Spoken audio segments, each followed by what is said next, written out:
السلام عليكم ورحمة الله وبركاته. بسم الله الرحمن الرحيم.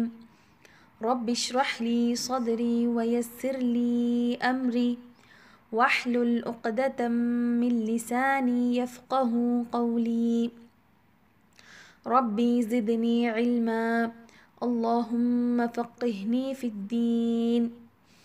இன்ஷா அல்லாஹ் இன்றைக்கு நாம் 1 ஏப்ரல் அல்லது ஏப்ரல் ஃபூல் பற்றிய உண்மையை அது என்னவென்று என்பதை பார்க்கலாம்.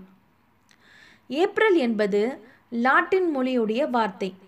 அதனுடைய அர்த்தம் மொட்டுகள் திறக்க அல்லது மலர்கள் மலர என்று பொருள். ஏப்ரலுடைய மாதம் வசந்த மாதத்தை குறிக்கும்.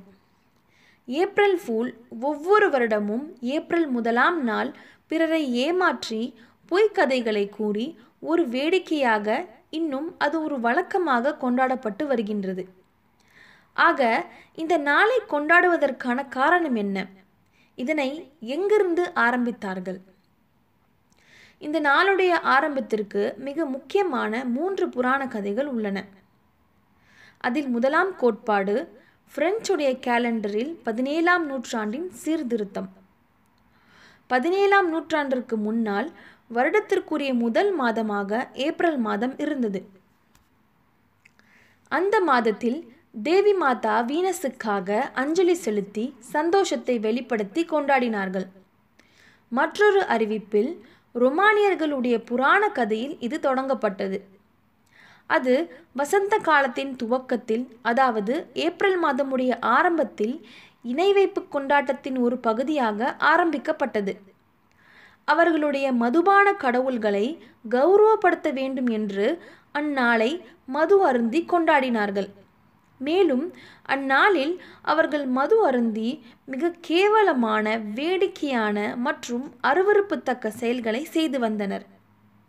3ஆவதாக மிக முக்கியமான வரலாறு மற்றும் மிக பிரபலமான ஒன்று. 1000 வருடங்களுக்கு முன்னால் ஸ்பெயின் இஸ்லாமியர்களால் ஆட்சி செய்யப்பட்டு வந்தது. உலகின் அனைத்து பகுதிகளிலிருந்தும் இஸ்லாம் அழிக்கப்பட வேண்டும் என்று மேற்கத்திய கிறிஸ்தவர்கள் விரும்பினார்கள். ஸ்பெயின் நாட்டில் இஸ்லாம் அழிவதற்கான காரணம் கிறிஸ்தவர்களுடைய சூழ்ச்சியால் மட்டுமல்ல, முஸ்லிம் ஆட்சியாளர்கள் மத்தியில் உருவாகிய பிரிவினைகளும் அவர்களுடைய ஈமானின் பலவீனமும் காரணமாகும். சூழ்ச்சிகள் இரு பக்கத்திலிருந்தும் வந்தது. மெதுமெதுவாக அவர்கள் இஸ்லாத்தை உச்சி நிலையில் அளித்தார்கள். ஸ்பெயின் நாட்டை தோல்வியடிக்க முடியாத நிலையில் 800 ஆண்டுகள் முஸ்லிம்கள் ஆட்சி செய்து வந்தார்கள். முஸ்லிம்களின் பேரரசு குலைந்து போனதற்கு பின்னால் முஸ்லிம்கள் கடுமையான முறையில் துன்புறுத்தப்பட்டார்கள். மேலும் கொடூரமாகவும் வெளிப்படையாகவும் அவர்கள் கொல்லப்பட்டார்கள். மேலும் அவர்களுடைய புத்தகங்கள் எரிக்கப்பட்டன. அவர்களின் மதத்தை கட்டாயப்படுத்தி நிராகரிக்க செய்தார்கள். ஒருவேளை அவர்களுடைய மதத்தை அவர்கள் நிராகரிக்க மறுத்தால் அவர்களை சித்திரவாதம் செய்து அவர்களை துன்புறுத்தினார்கள். இந்த சூழ்ச்சிக்கு சுல்தான் அபு அப்துல்லா மிக முக்கியமான ஒரு காரணமாக அமைந்தான். அவன் முஸ்லிம்களை பெர்டினாண்டுக்கு விற்றுவிட்டான். கிறிஸ்தவர்கள் அவர்களுடைய இலக்கை அடைந்தனர். மேலும் அபு அப்துல்லாவும் நாடு கடத்தப்பட்டான். அரசு பொக்கிஷத்தின் சாவிகளை அவன் கொடுக்கும்போது அவன் மிக பிரபலமான வரிகளை கூறினான். ஓ மன்னா, நாங்கள் அல்லாஹ்வுக்கு அடிபணிகின்றோம், அவனை வணங்குகிறோம். நீ நீதியான ஆட்சியாளனாக இருப்பாய் என்றும் உன் ராஜ்யத்தின் மக்களை சமத்துவம் மற்றும் நேர்மை ஆகியவற்றுடன் நடத்துவாய் என்றும் நாங்கள் நம்புகிறோம் என்று கூறினான். இதற்கு பின்னால் அவன் ஒரு மலையின் உச்சியில் மீது ஏறி அழத் தொடங்கினான். அவனுடைய தாய் அவனிடம் வந்து, ஒரு ஆணை போல் உன்னால் உன்னுடைய செல்வங்களையும் உன்னுடைய அதிகாரத்தையும் பாதுகாக்க முடியாமல் ஒரு பெண்ணை போல் அழுது என்ன பயன் என்று கேட்டார். முஸ்லிம்கள் மிகவும் கேவலமாகவும் கருணை இல்லாமலும் கொடூரமாகவும் கொல்லப்பட்டார்கள். அவர்களுடைய புத்தகங்களை அழித்தார்கள். சதி திட்டத்தின் ஒரு பகுதியாக அந்த சமயத்தில் கிங் பிலிப் ஒரு அறிக்கையை வெளியிட்டான். முஸ்லிம்களுக்கு 3 கால அவகாசம் கொடுக்கப்படும். அவர்கள் திரும்ப ஆப்பிரிக்காவுக்கு சென்று விடலாம் என்று கூறினான். முஸ்லிம்கள் இந்த கொடுமையிலிருந்து தப்பிக்க இது ஒரு வழியாக உள்ளது என்று நினைத்தனர். அவர்கள் இந்த வலையில் சிக்கிவிட்டனர்.